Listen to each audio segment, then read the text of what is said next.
Hi, I'm Nat'l, author of the book How to Catch a Fish. Today we are going to discuss phishing on Firewalls Don't Stop Dragons.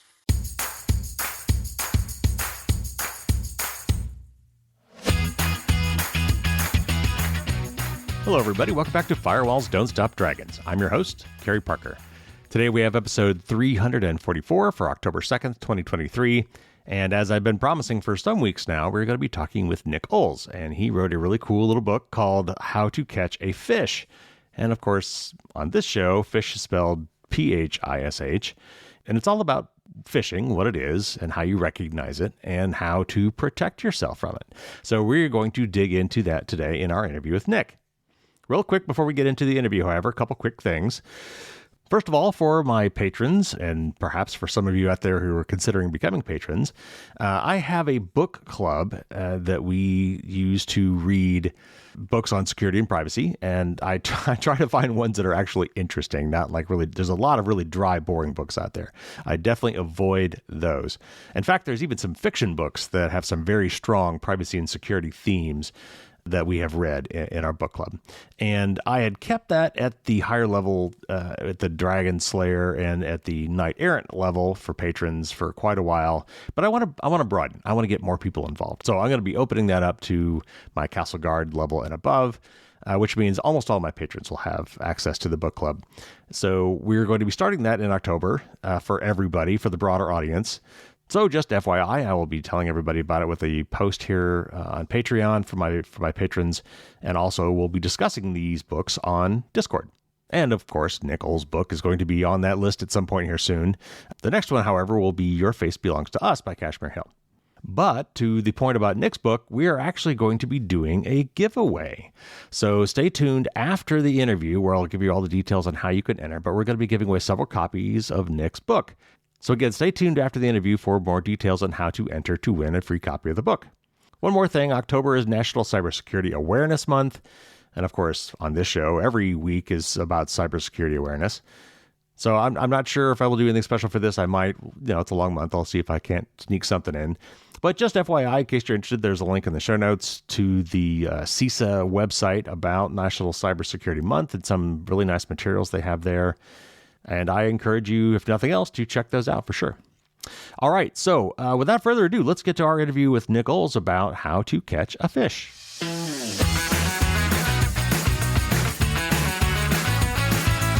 Nat'l is a cybersecurity expert who has worked on incident response and threat hunting teams, has served his country for over a decade in the cyber and special operations communities, and created and taught several courses on a variety of cybersecurity topics. And to top all that off, he has just recently published a book called How to Catch a Fish. Welcome to the show. Hey, Kerry. Thanks for having me on today. So before we get into the whole meat of the issue, why don't you start by telling us a little more about yourself, maybe, and how you came to write this book? Yeah, absolutely. So you had a pretty good intro, but just to add a little bit more context here. So I had a little bit of a traditional career so far, and then a little bit of a non-traditional kind of combined together. So like most people, my first IT job, I started out on a help desk, actually, at my university. Really, really enjoyed that, doing some basic IT work, and kind of transition a little bit more into security stuff, removing viruses from students' computers and looking at some different phishing emails and things like that, and kind of had a pretty wide scope of things that I was responsible for there. And that kind of led me into my next role, which I started working in networking. I was fascinated with, the allure of routers and switches and packets traversing the network and, hardware, software, you got to touch it all. So I really enjoyed that. And that's kind of what got me more into the networking side, and then I did a little bit more security, and then I just kind of fell in love with security at that point. So I was helping out doing, some antivirus work and stuff like that, and I just kind of got hooked. I just saw the really cool things that attackers were doing. I saw a need to be able to help people and stop these bad things from happening to them. And I kind of just got sunk all in on security. So once I got into security, I've had a few roles since then at, all kinds of different organizations, government organizations, small, medium, large, public, private funded, startups, everything in between. And then as you kind of alluded to, I've also been fortunate enough to serve our country throughout this time.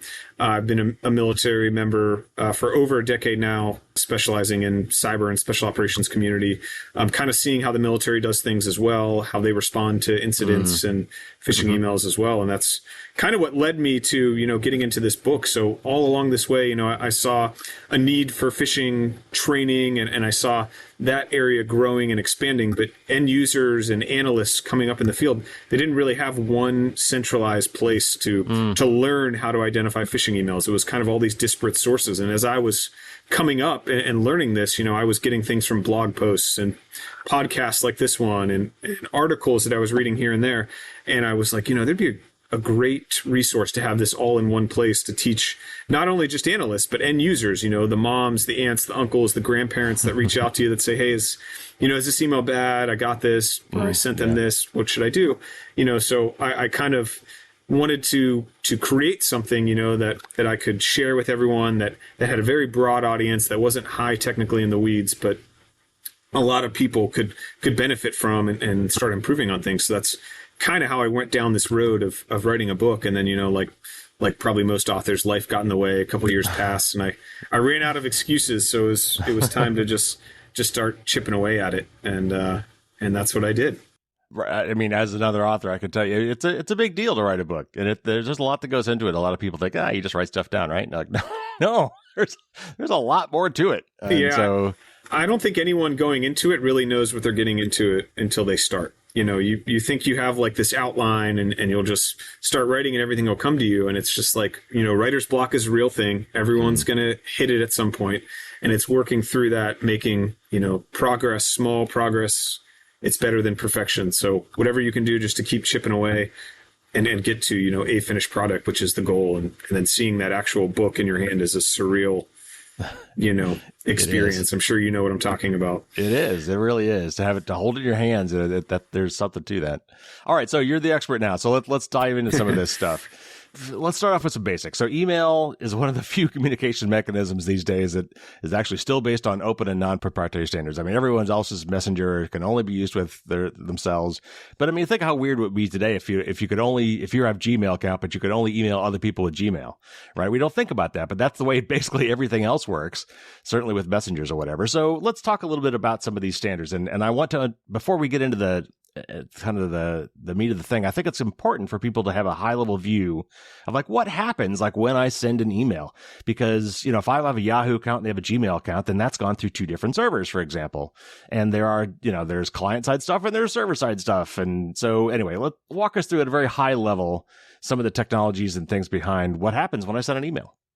Yeah, absolutely. And, this was one of it's actually the first chapter of my book. So explaining this at a high level so that people understand, because it is important and it is something, I didn't really understand it. And I worked in IT for a couple years before I actually, did the research and dove into it to try and understand exactly the process that it took.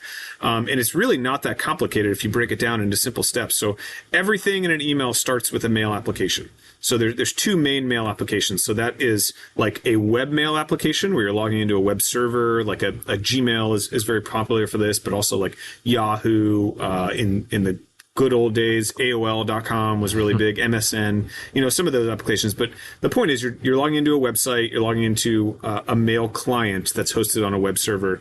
Everything's dependent on you having connection to the internet for that service. The other application, which is not as common, but it is still very prevalent, is a desktop application. So this is like an Outlook client or some other mail client that runs locally on your PC. Mm-hmm. So regardless of what your mail platform is or what you're sending this for, personal, business, whatever the environment is, all email starts with that mail application. And it starts with crafting the email. And all emails, have some of the same categories and concepts here. And it's all got a sender, which is who you're sending the message to, a recipient, which is most likely you or the organization you're representing, a subject, which is, a brief description of the email, and then a body, which contains the content. This is the details of the message. And then you could have attachments as well, which are, files that you're adding in addition to the context that you're providing in the body of the email. So all mail applications start like that. So you have to fill out this email template, whatever, and then you click send. And that's where, the process just starts. So the first thing that happens when you send email is it goes to an email server. This is using SMTP, Simple Mail Transport Protocol over port 25. The message goes to this email server that's hosting a couple different services on it. The email server looks at this and it examines the email message, specifically the header of the message, and it looks at the sender and the recipient. Now, you kind of mentioned a little bit, if you're Gmail, you can only email Gmail people. Like, that wouldn't be very efficient. If say, I'm a Gmail user, I want to email someone at firewallsdon'tstopdragons.com, your domain. Obviously, those are two different domains. So they're going to have to traverse the internet for that. So the first step is your email server looks at those domains, compares them, and determines, is this a local domain or a remote domain? Local meaning, is it in-house? Is it something I can deliver internally? Or is it something I have to go out to the internet, find the next hop and the next hop, and ultimately the email server on the other end that can actually accept this message and deliver it to, say, yourself, Carrie, at Firewalls Don't Stop Dragons. So it looks at these records. If it's internal, it can handle it internally. It just sends it to that email, sits on the server, waits for the user to log in, and then it gets delivered to the email client. If it's externally, then we have to start going out to the internet and use what we call the DNS or domain name service server. So everyone that doesn't know here, domain name service is kind of like if you got one of those phone books way back in the day. I'm dating myself a little bit, but I know understand this, Carrie. But so computers, they don't talk with domain names. They don't talk with CNN.com, Yahoo.com, Facebook.com, stuff like that. They talk with IP addresses, which might be 1.1.1.1, 2.2.2.2, and a whole plethora of different IP addresses. So for a DNS server, it's kind of like when you had a phone book, you looked up someone's name. Like I wanted to look up Carrie Parker, I can look over and figure out what your phone number was. And then I would pick up the phone and dial that in. The same thing happens on DNS. You're looking up a record. I want to know where Firewalls Don't Stop Dragons is. I look over to the right side of this and I see an entry that says the IP address is 5.5.5.5, just for an example. So then I need to find a location, a route to that IP address. So then I start going to different routers and servers all around the world till I find that actual IP address. But in mail, it's the same exact way. So you're trying to resolve that domain that I'm trying to send, that remote domain, to an IP address. So we start looking for that IP address. If we don't know, we'll ask another DNS server and another server, another server, another server along the line until we find, the location of it. Once that's found, it comes all the way back to our email server. We get that IP address and we start routing our message out throughout the internet through different routers to get to that end result. Once we get to that end result, it's kind of unpacking everything that we went out. So the SMTP server will take a look at the message. It looks at the sender and the recipient. It confirms, hey, I am actually this domain. I do have records for this client. It then uses POP3, so that's Post Office Protocol, and IMAP, Internet Mail Address Protocol. And what happens here really is the message sits on the server and waits for the client to log in and check that server. Right. So it doesn't actually get delivered to the user's mailbox. It sits on the server. When the user logs in, they check that server. They say, hey, I'm Carrie at Firewalls Don't Stop Dragons. Do you have any mail for me? The email server says, yeah, actually I do. I have a bunch of messages. Here they are. And then it pushes you all to them. And it keeps, like the timestamps and the dates of when they were all sent and delivered and all that stuff. That stays with the message, but it delivers them only when you check in. If you never check in, it never delivers them. It just sits on the message. And then you checking your mail client, saying, hey, do I have any email? That's what delivers them to you. Then now you can see, starting from the top, the sender, the recipient, the subject, the body, and then any attachments that are associated with that. So kind of like the U.S. mail system, like when we're sending mail through the regular mail system, we don't see all of that magic that happens behind the scenes. It's all hidden from us. Absolutely. In a similar way, when we're looking at emails, the raw emails themselves, if you actually looked at and if anybody did email back in the day like I did, like in the 90s when it was very, very raw and you're using like Elm at the terminal, you got to see all this ugliness. But today, that's all hidden from us. So our email clients make it look pretty. So we don't see all that stuff. But you get into your book a little bit. There are reasons why we might actually want to see the ugliness, go down and look at some of these details. So first of all, if we did, what would we see and how would we do that if we wanted to? Yeah, so that's where we're starting to get into like some of the header details of a message. So the header contains additional technical details about the message and the path it took from the sender to the recipient. So we kind of talked a little bit about how I was saying you're going to the mail server. If it's local, it gets delivered. If it's remote, we've got to go do some DNS queries, go out to the internet, jump through a bunch of different hops. The header contains much of that information, those paths, those different servers that the email message traversed, and it keeps a record of that. And then when it gets to the recipient, you can actually review those with just a few quick clicks, to analyze the header and see, okay, it took this path, it went through this server, this sounds about right, it doesn't make sense, it's kind of odd. So what I like to do and what I encourage people to do and what we kind of cover in the book, is analyzing headers. At first, they can be a little bit intimidating. There's a lot of technical information, but it's kind of like the equivalent of like opening the hood of a car. Right. You don't have to understand everything, but you can look at some things and say, hey, that looks broken. That's leaking. That cable doesn't look like it's right. I don't have to be a mechanic to understand that. The same thing happens with an email header. You can take a look at it. There's tools that we cover in my book. They're super easy, super simple, a few clicks, free, open source, using a web browser. Tools like MX Toolbox, Microsoft Header, Message Header Analyzer, Google Admin Toolbox. We all walk through those in my book. And you grab the header information from the email, you put it in these tools, and they parse it out for you, and it kind of identifies, the sender, the recipient, the subject, the path it took in a super easy format that's easy to read. And what I like to focus on, is some of those key components, like who actually sent me this message. Sometimes the header will tell you something different than what it displays to you. What is the path it took? Should it have gone through these servers all over the world, or should it not have, and understanding that. What is the source IP address? Does that make sense? Does that line up with, where this email is supposedly coming from, the domain, the location, the country, things like that. And what I like to really look at is the reply message, the reply address, depending on what that. So that is, if I hit reply to this message, where is that going? So if, Carrie, you sent me an email and I hit the reply button, I would expect that it would go to you. Well, sometimes in suspicious or malicious emails, that reply is to a different email address that the attackers will then monitor, and they will respond to accordingly. So if they don't own the email address that they're impersonating, they might put a different malicious reply to, and that way it's kind of like an out-of-band communication, and they can either hop back into the compromised account or respond to you with a different account and stuff like that. But it's a really simple, easy process once you do it a few times. It just takes, some practice, a few clicks, and, a web browser, and anyone can analyze a header and get a lot more information about, some potential suspicious indicators. These protocols we're talking about, POP3 certainly been around for a very long time. SMTP has been, decades. We're talking this has been around a very, very long time. And back when these things were created, security, honestly, was kind of an afterthought. I don't know if it was because between academics at the time and they thought we all trust each other. So, we're not going to build in things like encryption at the time. We've had to bolt a lot of these things on over the years since. And one of the things we've had trouble with is the spoofing of a sender, as you were kind of alluding to. These things, these fields, these headers can be spoofed, can be changed, can be made to look like one thing when they're another. So how hard is it to do that? And what kind of authentication mechanisms have we kind of bolted on in the years since to try to fix this problem? Yeah, that's a great question. So, spoofing in terms of phishing specifically, because that's what we're focusing on today, is sending an email with a false sender address in plain and simple terms.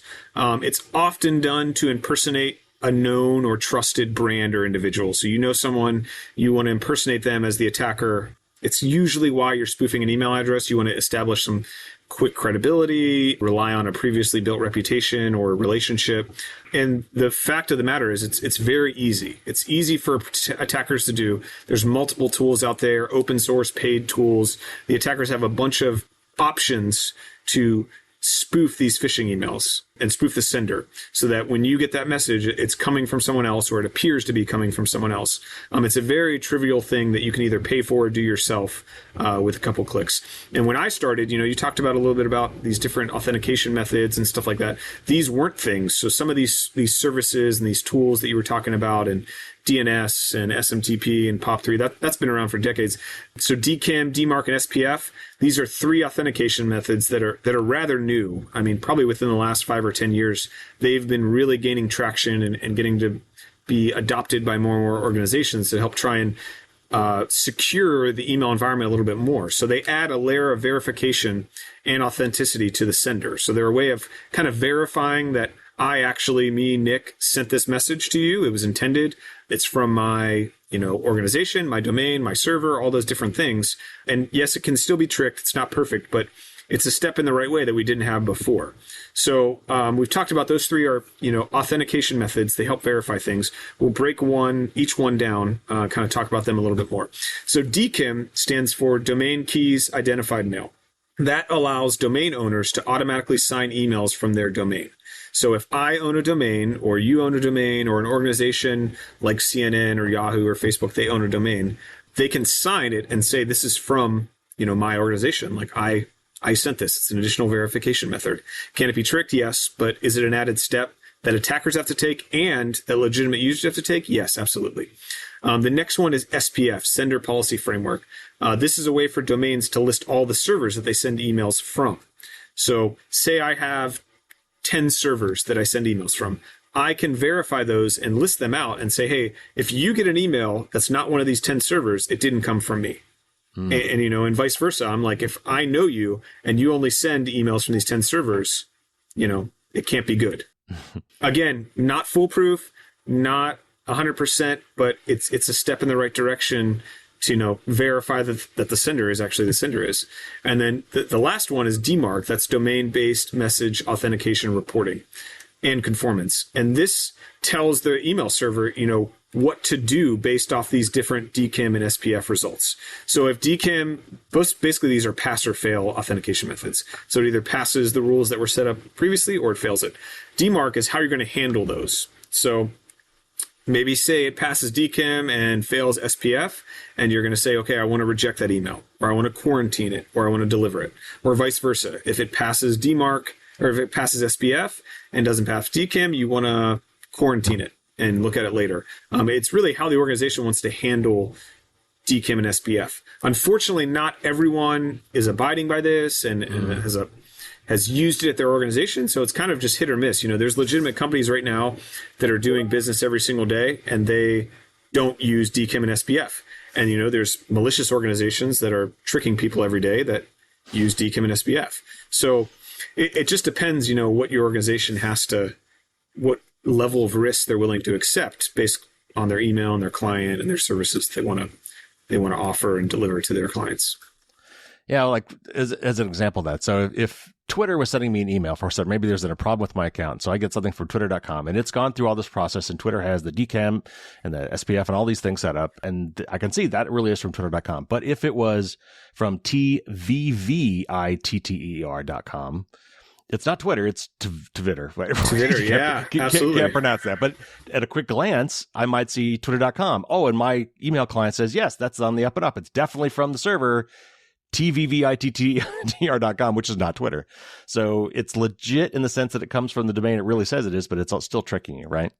Oh, yeah, absolutely. And I've seen that, real world. I've seen, really good domain masquerades like that where they're registering, attackers are registering and using domains that look extremely similar to the actual domain. And they use that for email campaigns. They're setting everything up.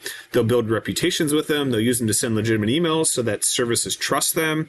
And then they'll use that for their attack. And then once their attack's over, they'll, burn it all down and never use it again. So it's definitely a tactic that can be used. And it's kind of on the end user to understand a little bit, read the email closely, because there's not many tools that would catch what you're saying right there. I mean, there are some advanced alerts and reporting that you can do, but by and large, that's a legitimate domain that was registered sending a message to you. Right. It's going to be difficult, to filter that out and detect it. And I mean, there are ways, but it's challenging. So short of, filtering, which we'll talk about here in a minute, are there, like on web browsers, for the longest time when you went to an HTTPS website, it had a nice little lock icon on it. Now that's kind of going away because they're all locked. So they're kind of, not showing that as much anymore because it's assumed they're locked. But with my email client, is there any sort of indication that I get? Is there a visual representation, an icon or something that lets me know that this one is legit or at least passes these tests? So there are different platforms will flag messages that they know are suspicious to begin with. I just got one, actually posted this on LinkedIn the other day, that the message did not make sense to the domain that it was supposed to be sending from. And actually it was Gmail, and Gmail flagged this and said, hey, right at the top of the message, like, this could be a malicious message, or this could be a suspicious message. Please, like, proceed with caution. So there are certain tools built into some of the mail applications already that are doing that are doing some of the checks that you're saying and trying to alert individuals ahead of time. A lot of organizations are also doing, we call it EXT tagging, external tagging.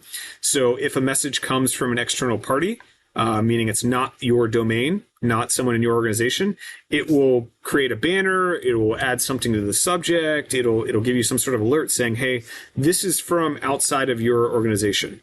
Proceed with caution. If they're asking for stuff, like, respond with caution, things like that. And it's been a really effective tool for some of the things we were just talking about, like impersonation attempts where people are registering domains that look similar. Well, if in your example, like Twitter spelled with V's, it might have that EXT tag coming in. If I was also a Twitter employee and I'd say, hey, wait a second, this doesn't make sense. Carrie works down the office from me and he's emailing me, but it's saying this message is external. Maybe I should look at this closer. So there are some built-in, tools that are coming with mail applications and different platforms right now, but there's to my knowledge, no unique standards across the board that everyone's adopting and rolling out, to help out with that. Right. All right, let's get into this. What is phishing exactly? Like, we've talked about it a lot on the show, but let's give a real definition. Like, what is it? What is phishing exactly? And then, what are maybe some red flags that should alert me to a phishing email? I've done this in my class a lot of times, and it's usually easier to do visually, but like, I've shown, like, this is a definite phishing email, and here's how I knew that. Walk us through some of that.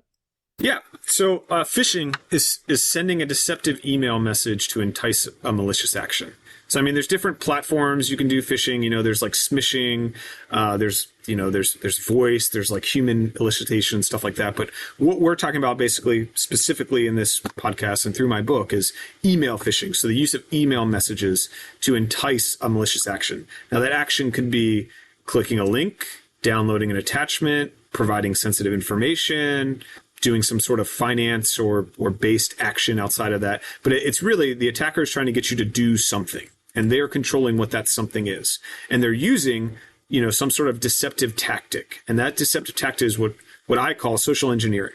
And it's an art of manipulating people to provide information or to take that action. So it's a way, basically, the attacker is trying to trick you to do something. In layman's terms. And one of the most effective things that have been around since the beginning of email is using emotions. We're all human. We all have feelings, and we all have, like, interact to things differently and stuff like that. And that's been, a tale as old as time in, not only the digital space, but also the physical world. But in email especially, like, attackers prey on people. They use people's doubts and insecurities and fear and things like that to get them to take this action. So one of the most common things, is exploiting trust. So you impersonate a trusted source, you compromise a trusted account, and then you get in between and you send that phishing email. Another common social engineering tactic is fear. There's some sort of adverse action, like your account might get terminated in 24 hours. You might lose your job. You might miss out on this really good opportunity. You might hurt someone in your organization or not help someone, things like that. The opposite of that, that is another common tactic, is excitement. You just won this lottery that you didn't play somehow, or you got this free tool set that you didn't enter this drawing for, or, someone's the Nigerian prince scam, like someone's going to send you all this money that you didn't know you were supposed to get if you help them out and stuff like that. And it's an exciting thing, and they don't want you to miss out. So they kind of lure you in with that. The next emotion that I've seen really, really prominent is compassion. So, like there's assistance needed, someone's lost, someone's hurt, someone's stranded at an airport or in another country. Or a lot of times what we see in the industry here is like a major event, a catastrophic event occurs, like COVID-19 was a perfect example, a hurricane, a tornado, an earthquake, a mass, even unfortunately like a mass shooting, something like that, where there's a lot of victims in need. These attackers will spin up campaigns and say, hey, do you want to help COVID-19 victims? Do you want to help Hurricane Sandy, Hurricane whatever the new hurricane is, victims? Like, send money here and, you can help these people in need when really they don't need it. And then using urgency, we talked a little bit about this, so making it extremely time sensitive, like you have to do this right away. These people need your help right now, and kind of tying all of these together to kind of get your biggest audience, or depending on who you are targeting, have your best impact of the individuals taking that action if you're the attacker. And what I recommend, and this is what we kind of talk to in our book, and what I've always taught, is just you've got to scan the email from top to bottom. So you start out initially looking at the sender and the recipient. Obviously you're the recipient if you're receiving this email, but does the sender make sense? Am I supposed to be getting an email from this person? Is it someone I know? Is it someone I trust? Is it the right email address? Does it make sense? And then I'll go right. My next thing I always look at is the subject. Is the subject something, again, that aligns with something that this person should be sending? Is it something about my normal business job? Is it something about my personal life? Like if it's something way out in right field, like it's something probably doesn't pertain to me. That's a suspicious indicator right there. And then you're going to start going through the body. And the body is where things get a little bit more interesting because there's a lot of information that goes on in the body. So we've got the greeting is the first thing that opens up, and this tells me like, hey, does this person know my name? Do they know how we talk? Is it a formal greeting? Is it an informal greeting? Is it the right name? Is it the wrong name? Is it my full name? And those all give, some information because they're trying to build instant credibility with me by saying my name or saying a nickname or saying a screen name or a code name or whatever. And then you get into the body and it's like, what are the individuals actually asking you? And does that make sense? Goes back to kind of your baseline activity makes sense, and then we have the signature, which is the end, which is usually, like the name, contact number, email. And is that line up with, what I know about this person? Is it where they work? Is it where they're from? Is it what they should be doing? And all throughout that, like you're going to be looking for one constant, which is spelling errors. Those are very common in phishing emails, suspicious emails. Right. Grammatical errors, context errors, things that just don't sound right when you read them out loud. That's an obvious sign of suspicious activity. Links and attachments are my next thing. If there's links that they're trying to get you to click, that's a potential suspicious indicator. If there's an attachment that they want me to execute that incorporates some of these things that we talked about, that's another suspicious indicator. And in my book, I kind of talk about, like there's not one thing that 100% of the time is going to tell you this is a phishing email or not. It's usually like a combination of multiple factors. And that's why when I go through my process and what I try and teach people is, you're looking at a list of a few different indicators and making the best judgment possible. So you're taking things like the sender, the subject, the body, the links, the signature, the spelling errors, and then you're packaging that all up and saying, hey, this makes sense or it doesn't make sense. Or it's somewhere in between and I'm not comfortable interacting with it, so I'm going to do X, Y, and Z. I'm going to report it. I'm going to help someone else. I'm going to block it. I'm going to delete it. How have phishing campaigns changed over time? There's been an evolution with ransomware. When Bitcoin came around, that changed the whole game, right? But email's been around a long time. Have phishing targets and techniques pretty much been the same over the years, or have they evolved? Yeah, so phishing, it's a dynamic attack vector. So it means that basically means it's constantly changing and evolving over time. So phishing now is vastly different than it was 5 years ago, and even more different than it was 10 years ago. And it will be the same in the future too. It's constantly changing as new technologies come into play, as training is made available to individuals, as events occur over time. We talked about a little bit about some of these compassion events that happen, those are worked into it as well. And, the core component doesn't change. It's still an attacker trying to entice an individual to take an action, but the way that they do that adapts as things become easier, as things become harder, as new tools are available, both on the offense and the defense. And that's a constant that will never really stop. But what I've seen personally and what I see being a continual trend, it used to be attachments were very commular and popular. Like that was a very popular, easy way to deliver your intended software that you want to execute on the individual's machine. But now, the filters have gotten really good. Email filtering tools can execute attachments. They can do a lot of really cool things to, scan an attachment to see if it is, known malicious. They can execute it in some environments and, do a really quick analysis to see what it's doing, to see interact with it, or they can just block it altogether. And that's something that we didn't have as common, 5 or 10 years ago. But what I have been seeing, more and more is now links are much more common, with the resources available to quickly spin up domains and web servers and host websites within a couple minutes. The industry has kind of shifted more towards malicious links versus malicious attachments.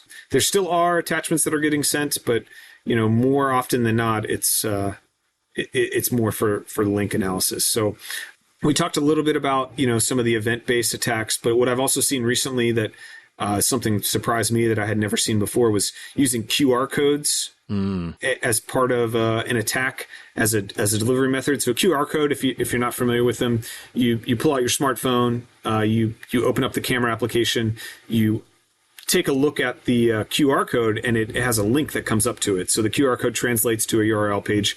You can click that link and visit the URL rather quickly on your smartphone. Well, what I've seen recently is attackers will send a phishing email.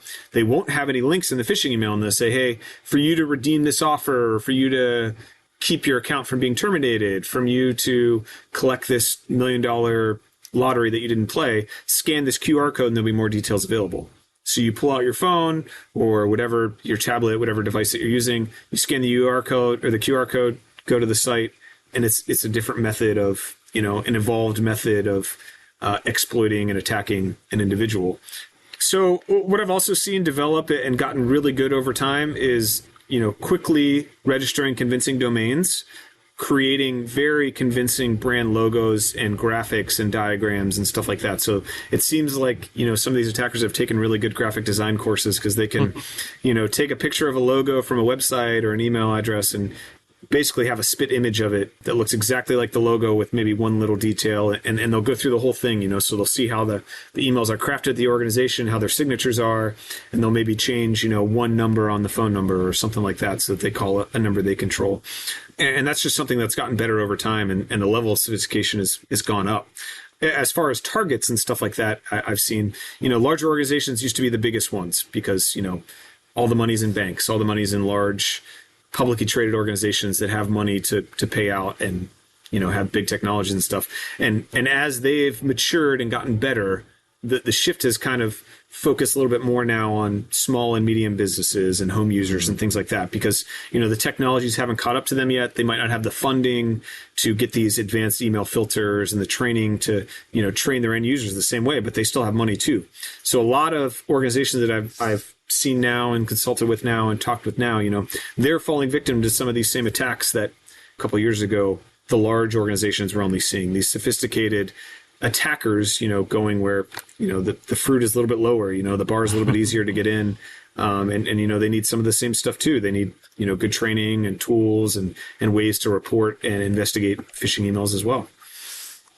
All right, so a couple quick terms that I've heard that the audience may not be familiar with. So one of them is called spearfishing, and another one is, I don't know where this term came from, BEC, business email compromise. I think that's one of the goofiest terms I've ever heard, but these are related to phishing. What are those exactly? Yeah, so spearfishing is very targeted phishing campaigns. So if you think of we'll just talk some numbers here, maybe a phishing campaign might target a section of an organization and send out 500 phishing emails. They're going for a very large audience. They know that not everyone's going to click or interact on this, but they know some of them are. Spearfishing is more targeted.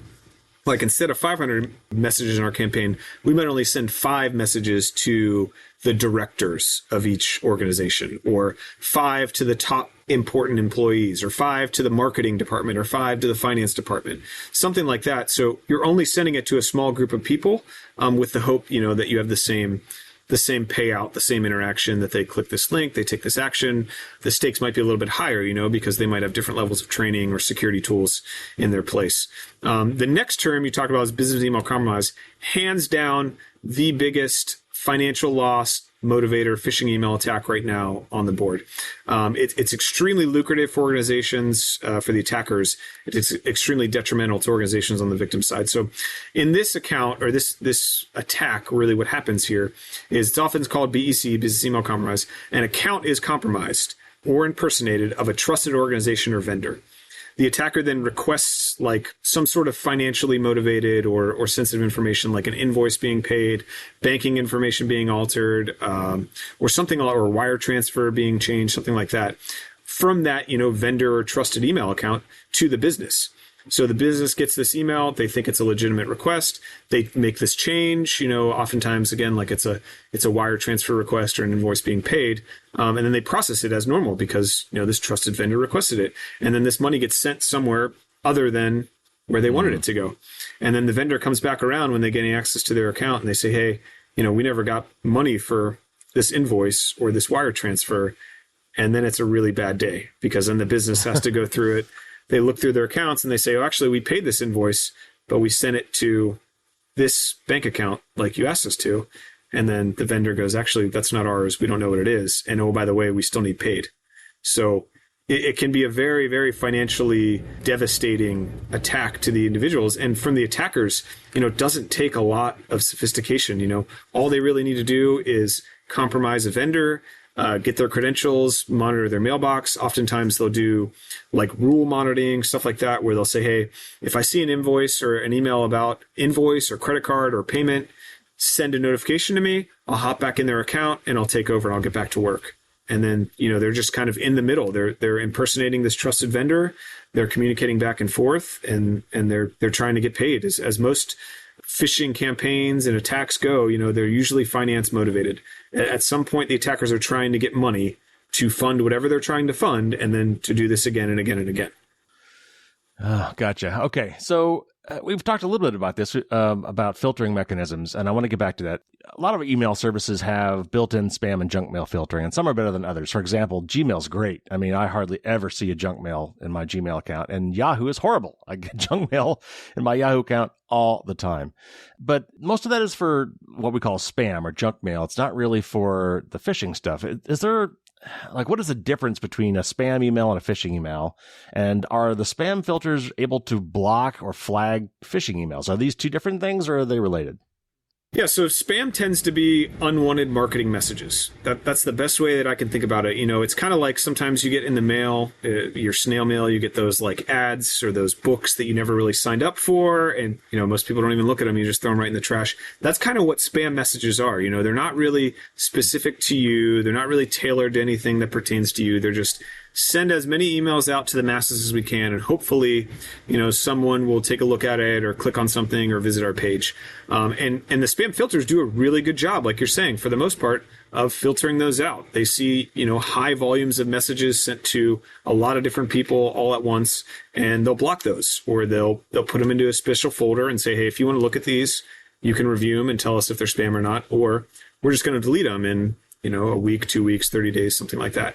As we're phishing, they're more targeted. They have a malicious action tied to them. They want you to click a link, open an attachment, give some information. Spam, they just want to deliver it to you. They just want the chance for you potentially to look at their message, and then they'll go from there.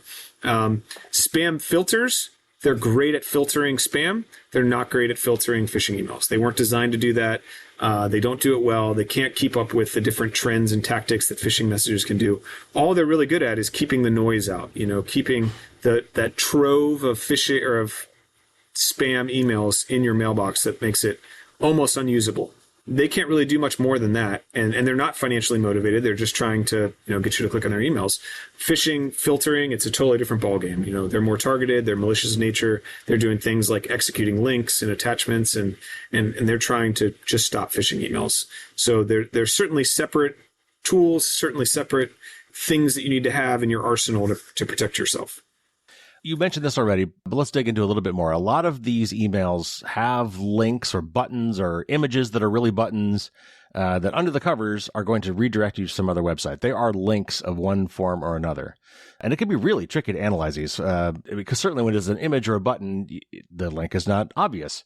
Even if the link is obvious this is a tricky one that I've had to tell my students about, is that link, even though it looks like https:// whatever, it could say whatever it wants. The actual link under the covers could be completely different than what that text is showing you. So how do we analyze these links to determine where they're really going to take us? With look like host names and URL shortening services and hiding behind buttons. How do I know what I can click? And is there any way to validate it before I click that link? Yeah, certainly. And, this is something that's growing and changing, as the industry evolves over time, because it's definitely, like you said, it's getting harder. You mentioned some of this HTML images or pictures, being links and stuff like that. Like in the past, that was never a thing. A link was a link and everything else wasn't a link. But now, unfortunately, like a lot of things can be links. So one of the first things, that I recommend to anyone really that's doing this type of work is get smart with link hovering. So in link hovering, you take your mouse, you don't click on anything. You're very particular and cautious of what you're doing with this email because you don't know the validity of it yet. You're still doing your initial examination, investigation, analysis, whatever you want to call it. But you take your cursor, you take your pointer, you hover over the link, and you just rest it there for a second. When you do that, either at the bottom of your web browser, your application, whatever you're using, it's going to render or tell you where that link is going to the best of its ability. And that might be something totally different than what it says. It might say www.google.com, and you hover over it, and it says virus.cn.h7. Whatever, some crazy URL, and you're like, that doesn't make sense. But other times, like you're mentioning, there's these link shortening services like Bitly and TinyLink and stuff like that. So if you hover over it, you're not getting any information. It's just going to tell you what it says exactly. So there's certain instances where you're going to need to go a step further, and link hovering won't really reveal what that intended resource is. So you need to actually extract that link and take a closer look at it. So you can right-click, not left-click, which is a big difference. Left-clicking, in this case, yes, left-clicking will take you to that intended resource, which could be a malicious page. It could be a number of different things, a credential harvester, a malware dropper, whatever. So you definitely don't want to left-click an email that you're trying to interrogate. You want to right-click it, and then your mail application, whether that's web or desktop, whatever you're using, should have the ability to copy the hyperlink. Now, you have a few different options when you copy this hyperlink. You can then open up, like a notepad or a Word page and just paste it into to visually view it, or you can use some tools to do this. And the tools are where it gets really interesting and really fun. So there's a bunch of different tools that we cover in my book that are all open source, that are free. Tools like VirusTotal, URL Scan, AnyRun, things like that, that just take, that link that you've copied, and they will run it through a series of tools to analyze it and help determine what's behind that site. So URL Scan, that's probably my favorite tool right now because it'll actually take the shortener or whatever the site is, the link is, it'll extract the different places that it's going, run it through some reputation-based tools, give you some behavior, some idea of if this has been used for malicious campaigns before in the past or not. But then the best part about it is it'll actually give you a screenshot of that page on the far right. And you can click that screenshot of that hyperlink and take a look at it and say, okay, this is a page I want to go to, or this is a page I don't want to go to, or maybe it didn't work. Maybe the page is down already and stuff like that. But it's something that unless you physically click that link, you wouldn't be able to do. And it's something that they're going to that page on their behalf. You are still safe because you didn't go to the intended resource that the phishing campaign sent to you. They're doing it on your behalf, taking a screenshot of that page and showing it to you. Yeah, that's great. I love those tools. Yeah, it's awesome. And, VirusTotal and AnyRun, they all do similar things like that. They'll give you an idea of, where it's going, what reputation it can. They just, each of them have different capabilities and limits that do that. There are some built-in tools, that can execute links before they come to you. So like Google has a built-in tool, Outlook has a tool called Safe Links that's enabled, and they will try and execute that link before you can, essentially. And they're going off of a reputation based. So has anyone essentially categorized this link before as malicious or suspicious in the past? If they have, they're going to respond accordingly. Some won't let you go to it at all. Some will give you a warning sign saying, hey, this is, malicious. Do you really want to proceed? Some, they won't. They might take the link out for you. It just depends what the settings are. But like I said, though, the problem is they check most of these tools at large, check them for the reputation at a point in time. So they check them, maybe when the message is delivered, not 10 minutes ago or 10 minutes in the future or anything like that. So they can't give you like a constant recurring reputation of this. They can just give you this one-time shot saying, hey, this is in my database of known bad websites, or it isn't. And then it gets delivered to you. There's a couple other tips that I'll give people as well. Like if this is like from your bank and your bank says, hey, your accounts have been locked, click here to fix it. This is something you already have a relationship with. I usually tell them, just go manually type it in. Like go to your favorite, for the bank and just go to the bank yourself. If there's a problem with your bank, when you log in, there's going to be a big banner at the top saying there's a problem. So don't even click the link at all. If you could just type it in manually and go there, that's the other thing. And the other thing, I've sometimes told people to do, I'm curious to get your take on this, this is one advantage as far as I'm concerned for web email clients. Because when you check your mail on the web, it's semi-sandboxed already. So if there's like something malicious in the code itself, sometimes that helps you.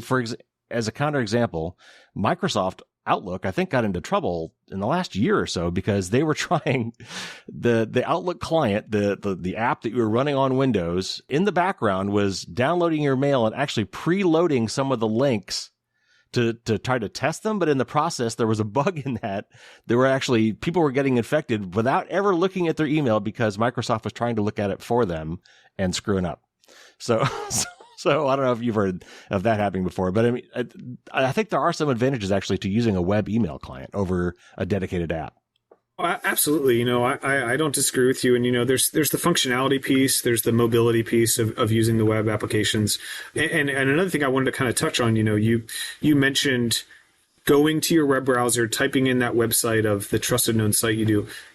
I recommend anyone that's doing anything finance-based or anything like that that's sensitive information, verify this on another mode of communication. So if someone from my bank, for some reason, emails me, which probably will never happen, and says, hey, I need this information from you, I'm not going to email them back. I'm going to pick up a phone and call them and say, hey, did you guys send me this email? Am I supposed to be doing that? Because it's a mode of communication that I control, hopefully the attackers don't control as well, that I can, then verify authenticity. And I want to talk to the person I got this email from. I want to verify, that the information is all correct and accurate.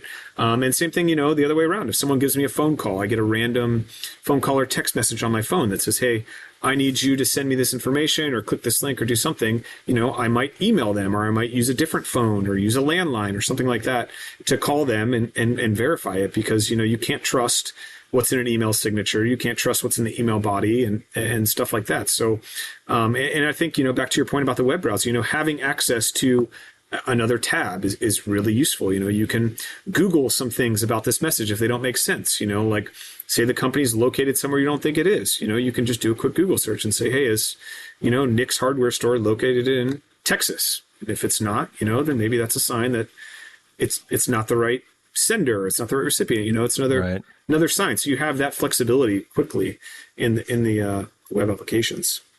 So real quick, you said it's not as common, but let's talk about it real quick anyway. That is attachments, and attachments can be very problematic if you open up something that has been infected. So what's your technique for it? Someone sent me an attachment. I really do kind of want to look at this attachment because I think it's important, but I'm worried. I've got some concerns about its origin, or there might be some problems with it. So similar to what we talked about with links, how might I handle an attachment? Is there a way for me to validate that before I actually open it?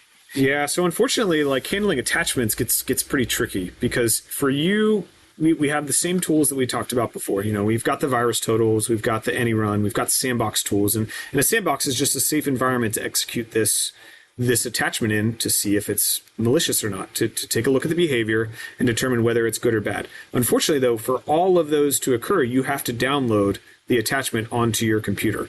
And by downloading it, you could be opening yourself up to additional risk by malicious code or software that's embedded in that attachment being executed on your machine. So on your regular PC, it's not really good for you. It's not really safe for you to interact with these attachments. You almost need a separate standalone computer or something like that you can grab this attachment from, download it, and then upload it onto one of these tools for analysis. Or if you've got an environment that you work in that has a corporate security team, usually they have those abilities that they can then, in a safe environment, download and execute this attachment. But for everyday home users, if it is suspicious and you're not sure, you can maybe look at the preview. That might give you a little bit more information on it. But even then, if it's something you're not sure of, I would just err on the side of caution. I would not interact with it. I would not download it to my machine. There's really, unfortunately, not as easy of a process as analyzing the links as there are with attachments, just because the capabilities are so vastly different. Now that as you're saying that, I'm thinking, why don't some of these services have an email inbox? Why can't I forward an email to VirusTotal and have it check the attachment? I don't know that they have that capability, but I'm surprised that nobody offers that. Yeah, that is actually, that's an interesting service. I'm not sure that exists, and it would be something that could help out a lot of people. Because then I wouldn't have to download it first. Yeah, and that's the name of the game there. It's just downloading that attachment just opens up a lot of risk, and I'm not really sure if there are a service available for that. That's something I'd be interested in as well. And the only other thing I might mention is whenever we're talking about virus total, it's less maybe an issue with links, but definitely with attachments, is there are potential privacy concerns. You are absolutely giving these documents to these other services, and they've got their own privacy policies, whatever they are, and you can look at them, and they're probably okay. I haven't looked at them, but just know that certainly if it's, got intellectual property, or if you're a lawyer and it's privileged communications, there's that stuff plays in there too. Yeah, absolutely. That's a great concern. These tools are open source. They are, they're there to help you out, but also, your information is now provided to an external party. And for most everyday home users, that's usually not a concern. Some corporate environments, it depends on the information. So absolutely, you're right. That's a valid concern to be aware of before interacting with any of these tools. So if I do feel I've fallen victim to a phishing scheme, what do I do next? If I feel like I maybe have gotten infected or I have given information away, is there anything I could do at that point, or am I just screwed? No, I mean, there's definitely steps you can take. So we talk a little bit in my book about the Pickerel process, and that's, like a short acronym for how to respond to incidents. It's what we do as incident responders in the industry, a methodical process that we follow through step by step. We go more in the books about, like what each step does, and it starts, just at a high level: preparation, identification, containment, eradication, remediation, lesson learned. And it's a step from, everything you're doing before the incident, walking through, cleaning everything up, returning everything to a good known state, and then, walking yourself through what we call, like in the military, an after action review. You're kind of looking at what went well, what didn't go well, and what I can improve on next time. But for you as an individual, you have this mistake, and everyone has fallen for a phishing email, whether you know it or not. I've talked to some of the smartest people in the industry. I've fallen for phishing emails. I know if you're listening to this and you have an email account, you have too. It happens. It happens to everyone. The attackers are really good. Everyone's got a life and they're busy. So it's not the end of the world. It's going to happen. But if you do, immediately you need to start looking for signs of compromise. So depending on what happened, if it was you put your username and password into a service you shouldn't have, or you clicked a link that you shouldn't have and you downloaded something, the first thing you want to see is like, are there notifications? Am I getting emails for things I didn't sign up for? Am I getting abnormal logins or security alerts to my email address? Is my computer running weird? Am I getting, this used to be common a lot more and not so much now, pop-ups or weird messages that I don't get? And these are all clues of something odd that's going on with your computer. The first thing you should do is reset your accounts. So if it was anything username and password related, you need to change that password, use something that's complex, something that you're not using anywhere else. Use a password manager to help store that, so it's not a very easy, like, spring 2023 password. That's something that's easily going to get guessed. So start out with a strong password. Enable two-factor authentication if you didn't have it before. Get some sort of multi-factor, second factor to verify who you say you are, whether that's an app, a key, a text message, whatever it is. Set that up too. If it's actually a piece of software on your machine, you got to start with your antivirus. Run an antivirus scan, a full antivirus scan. We talk a little bit about my book about a tool called Malwarebytes.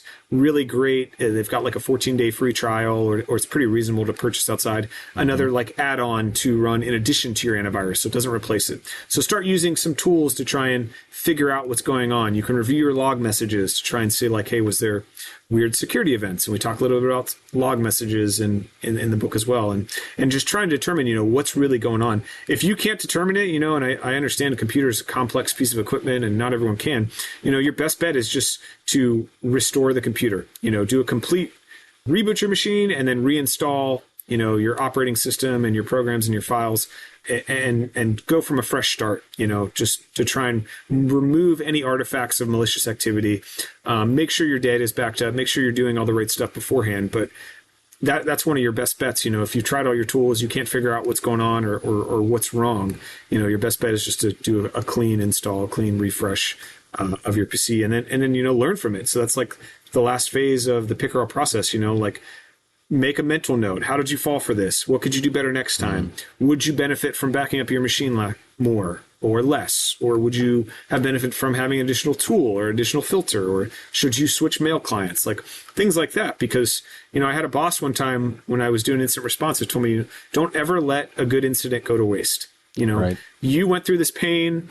you learn something, hopefully, like use that to your advantage moving forward. So, get better on it, improve your process, improve your tools, improve your knowledge, share that with someone else. So that, next time it's harder to fall victim, or it's harder to lose that data or that information, and you can get better as an individual or organization or a person. Another question is AI is all over the place now, and ChatGPT and tools like them, I think, are going to be used for these phishing campaigns. And I'm thinking for someone who doesn't speak the language, all of a sudden they're going to be able to generate an email with zero grammatical mistakes, very good idioms, very good formatting, and much, much more convincing. Have you seen this yet? Has this started to happen? Absolutely, 100%. There's different AI platforms that are actually designed for crafting emails and making phishing email campaigns and stuff like that. I had a presentation I was working on a couple weeks ago, and within legitimately 2 minutes, I had 5 phishing emails, all invoice themed with different context to them, just with a couple prompts with ChatGPT. And I'm not, like an AI guru or an expert like that. It's just quickly feeding good prompts to one of these platforms can spit you out like text, pre-crafted emails, bodies for emails that you can send out. And you touched on this a little bit, but like non-native English speakers. A lot of times we see phishing campaigns from non-native English speakers. And that is why when we talked a little bit about spelling being an issue, because, they don't speak English as their first language. So if they misspell something, or they use the wrong there, or they use the wrong context, or the apostrophe in the wrong place, us as English speakers, or me as an English speaker, I could pick up on that rather quickly. But if I speak a different language, it might not be so easy. You can use these ChatGPT, these AI tools, to quickly craft these in the language of your choice, and they might be a little bit better than someone that speaks a couple different languages, and English isn't their first one. So that is absolutely going to play into it. And I think maybe potentially we might see those spelling errors go down a little bit and be less common as there's tools made available that can help you craft these emails rather quickly. You can include like diversity and quickly change the context of the emails with just like a few prompts like I discussed. So obviously, we need books like yours to help us get better at these things and to prepare for these things that are inevitably coming. But last question, are things getting better or are they getting worse? Are we winning this battle or not? Because it really seems like it's getting worse and it's not getting better. But is it getting better or worse? And are there technologies on the horizon, like a new sort of DMARC or DKIM or something? Is there something around the corner that's going to help put a stop to some of this or mitigate the risks of phishing scams? Yeah, so in my opinion, I don't think we're winning the phishing battle. I mean, this has been the number one initial access method for at least 10 years. Ever since I started in the industry, it's always been the top one. It continues to be the top initial access method because it works. Organizations can send out phishing messages and they know someone's going to click on it, someone's going to fall victim, someone's going to provide whatever action that they were looking for. And it continues to work, and vulnerability, that's usually the number 2 infection method, and that's growing. And vulnerability management is doing some really good stuff. But phishing, it's preying on people, and what we really lack, we're getting good, and our technical controls are improving, but our training really isn't getting that much better. I had the opportunity to work in a bunch of different organizations that had varying levels of training involved in different programs, and I never really got the skills to scan an email, use some tools, and determine if it was malicious or not. I just kind of would watch the videos, click next a little bit, and just like any other mandatory training, I was trying to get done as quickly as possible. And I think the training's getting better, and I think there are different platforms and tools, and we're trying to catch up and get our end users smarter. And people are definitely way more aware now than they were in the past of the risks of phishing and what is potentially suspicious. And they know now, that there's security individuals in your organization where there's ways that you can report messages and stuff like that. So we're definitely progressing, but it's just getting more and more challenging, as we continue to get more tools and get more attack vectors and stuff like that. So I think in summary though, I think link execution and detecting is getting better. I think we talked a little bit about some of the tools and some of the browsers doing this natively and platforms, executing links and stuff like that. I think some of the reputation services are also evolving and getting faster, so that quick check before you click on the link, these are growing over time. They're trying to catch up as fast as possible. They're getting better as well. And users are more aware, but I still don't think the training is where we need to be. And I still think it's extremely effective for attackers. They net a lot of money. They continue to do it, and there's no signs of them slowing down. using phishing to get into organizations all over the world. Well, and that's why we've got books like yours to help us, because God knows we need it. So thanks again for all this information, Nick. It was great talking to you today. I learned a lot. Thanks, Carrie. I enjoyed it a lot too.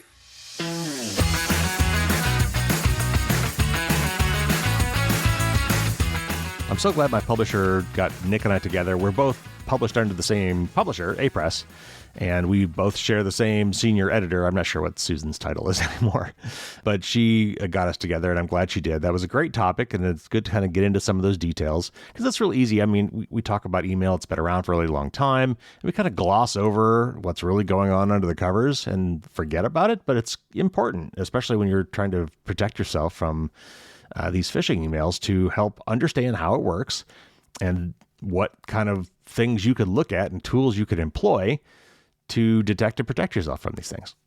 So that was great. That was a great discussion. So happy to have Nick on the show. And it was really cool that I got to meet Nick in person at DEF CON before our interview. Don't often get to meet my guests in person. But speaking of that, actually, reminds me, I just met Kashmir Hill. She was doing a book tour for the launch of her book, Your Face Belongs to Us. And she is a Duke grad, and Duke is just right in my neck of the woods here in the Triangle area of North Carolina. And so I went to go see her give a really nice talk to the law students there at Duke, and had a chance to finally meet her in person. Even gave her one of my really super cool Dragon Challenge coins for all the work that she has done. And she has done a lot of great work in the area of privacy. So a couple notes about the interview I wanted to come back to. First of all, we talked about initial access there toward the end, and that is actually like a term of art. This is a for real service that is offered these days. It's become such an industry, this malware industry, the hacking industry. There are groups out there that do nothing more than figure out how to get into organizations and companies and compromise their networks, and then they stop. And it's like, and so they hand it off to someone else and sell that access to somebody else. Their whole skill set, their expertise is figuring out how to get in the door. The other kind of observation I wanted to make was, we talked a lot about technological stuff, DKIM and SPF and some of these email techniques to try to help us better vet the senders and prevent more spoofing, which is used a lot in phishing campaigns. But, we keep coming up with these technological solutions to these technological types of attacks. And, we'll play the cat and mouse games. They'll get better, they'll get worse as we come up with new attacks and come up with new tools to stop those attacks.